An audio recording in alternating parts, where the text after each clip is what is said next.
Senator Lindsey Graham, South Carolina. He joins us with the very latest. Senator, welcome back. Apparently, you just told one of my producers that you just spoke with the president. Yeah, basically, we're going to counterattack the virus. We're going to starve it, we're going to bomb it, and we're going to kill it. The way you starve it is you stop human-to-human transmission. Social distancing will starve the virus. The way you bomb it is drug therapies that you were talking about. We're going to bomb the hell out of it. We're going to take it from a 10 to hopefully to a 1 or 2, and eventually we're going to kill it with a vaccine. Until then, we're going to stabilize the economy and make sure you get income coming from the fact you've lost your job to no fault of your own. But the containment policies that will pay dividends, we're paying for them now. All right, and this is going to be only those Americans. You agreed with me the other night. This should be a clean bill. Only Americans. Clean. And it's got to be at a level where Americans can keep their homes, pay their rent, keep their cars, and not have to pull their kids out of college, correct? Yes. What we're going to do, you've lost your job because we decided to contain the virus by requiring us to stay away from each other so you can't go to work. So you're going to have your income replaced either through unemployment insurance or the Marco Rubio idea where companies can go borrow money and make their payroll. So we're going to keep the income coming to you. It's going to take a while to get there, but you're going to have an income stream you can rely upon as we work together to defeat the virus. We're going to starve it. We're going to bomb it through drug therapies. And the president is working on accelerating a vaccine that is the most promising idea I've heard yet. Let's talk about removing the burdensome regulations to move forward with chloroquine and remdesivir and this plasma blood with those that have been infected.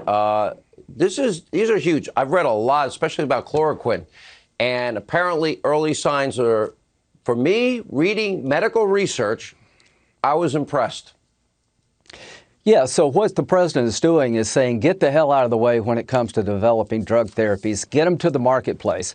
These drug therapies are very promising. They can take the virus from being lethal to non-lethal. They can take it from a 10 to a 2. We're going to bomb the hell out of it with drug therapies, just like you described. But the way you eventually kill it is through a vaccine. It takes a year or more to get a vaccine to the market. We're going to try to cut that in half. All right, let me ask you, I saw a piece in Politico magazine. You agreed with me tonight and you agreed with me another night. These are going to be clean bills. Okay, Politico magazine is reporting, and I want to know if there's any truth to this, that you are using the coronavirus recovery bills specifically to dramatically expand what's known as an EB-5 green card that would allow wealthy Chinese, if they lend money or purchase or invest money in the U.S., which, by the way, it's a common practice. You can't get it in New Zealand, Australia. It's a way of creating jobs and investment dollars in the U.S. I actually support it, except we have to be very careful with countries that are hostile like Russia, China, Iran, and North Korea. Are you making that part of this recovery bill? Absolutely not. I haven't talked to anybody on the planet, much less the Trump administration, about putting EB-5 on the coronavirus bill.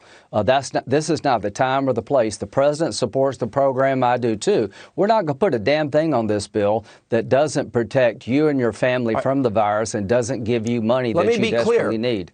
So Politico magazine's report is an outright falsehood. I don't think it's Politico. I think it's another, it's absolute garbage. I haven't talked to anybody. I would object to putting anything on these bills that are not related to solving the problem. What's the problem? People have lost their job because of our containment policies that we need, and we're also speeding up bombing, starving, and killing the virus. All right, Senator. The quicker you guys clean bills, help America's workers. Amen. Help those small businesses, help those restaurant workers, help everybody, the truckers. I mean, there's so many people that are going to be suffering. We bailed out Europe. We rebuilt Europe. We now have to help Americans. That's my... This president will do it. He will do it. Thank you, Senator.